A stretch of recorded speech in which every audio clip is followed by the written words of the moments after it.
আসসালামু আলাইকুম। আজকে রান্না করব চাপ আর নান রুটি।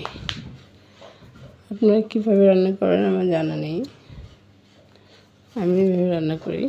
এই দেখেন আমার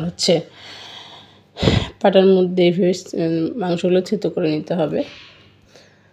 থেতো করার আর কিছু পাইনি, তাই এটা দিয়ে থেতো করেছি। এভাবে থেতো করে নিতে হবে। ঠান্ডা জ্বর এখনও যায়নি, আজকে 9 দিন 10 দিন যাচ্ছেই না, বারবার ঠান্ডাটা লাগে যাচ্ছে। তারপর বেসনটা টালে নিতে হবে হালকা করে, হালকা আছে পুড়ে না যায়। আর এইভাবে টানিয়ে নিলে বেসনের গন্ধটা থাকে না।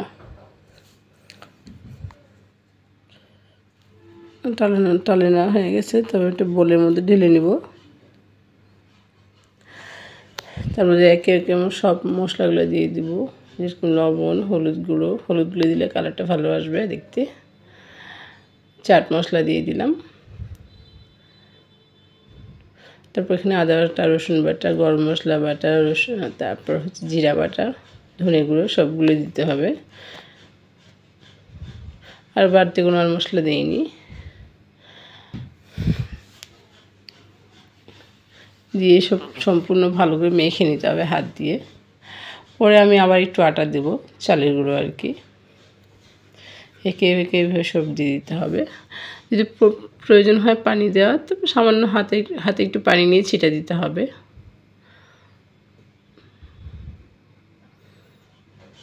কীভাবে চাপ বানায় আমাকে কমেন্টে অবশ্যই জানাবেন।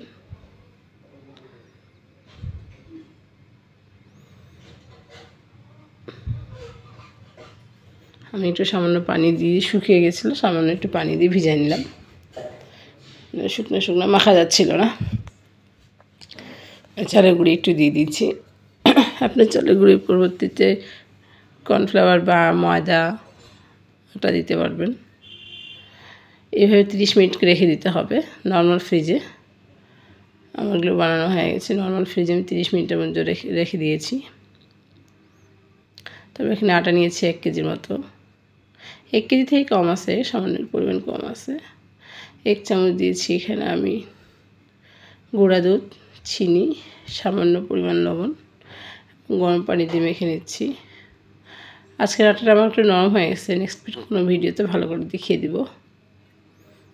নরম হয়ে গেছে, পানির পরিমাণটা বেশি হয়ে গেছে। তারপর পরোটাগুলো খুব সুন্দর হয়েছে, নান পরোটাগুলো খুবই সুন্দর হয়েছে, আপনারা দেখলেই বুঝতে পারবেন।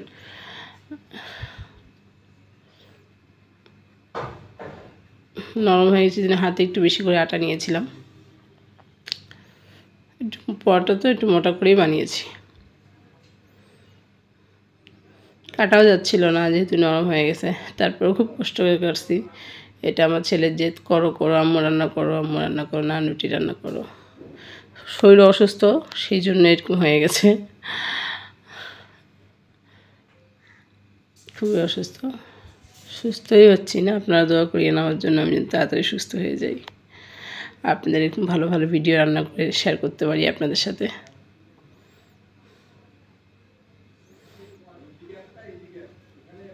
এক পাশটা হয়ে গেছে, আমি এক পাশে উল্টে দিয়েছি। এবার নামিয়ে নেব। এইভাবে সব পরোটাগুলো আমার হয়ে গেছে। পরোটা বানিয়েছি, সামান্য তেল দিয়েছিলাম, সামান্য পরিমাণ তেল দিয়েছি, বেশি তেল দিইনি। দেখেন পরোটাগুলো কত সুন্দর দেখাচ্ছে।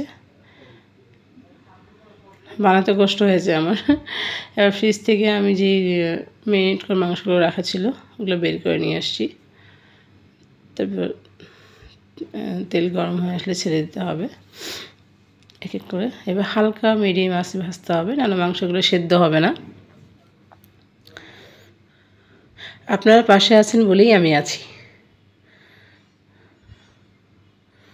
আপনারা দোয়া করবেন আমি সুস্থ হয়ে যাই এবং নতুন নতুন ভিডিও আপনাদেরকে দিতে পারি। উল্টে পাল্টে নিতে হবে। একসাথে 3-4টা করে ভাজা যায়।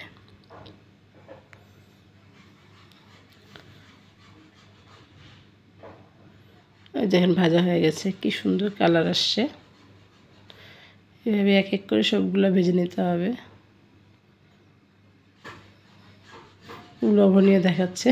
সম্পূর্ণ ভাজা হয়ে গেছে আমার চাপগুলো, খুব সুন্দর দেখাচ্ছে, তাই না? আপনাদের দাওয়াত থাকলেও আপনারা অবশ্যই খেতে আসবেন। আর আমার সঙ্গে থাকার জন্য আপনাদেরকে অসংখ্য ধন্যবাদ। নেক্সট কোনো ভিডিওতে দেখা হবে। আসসালামু আলাইকুম।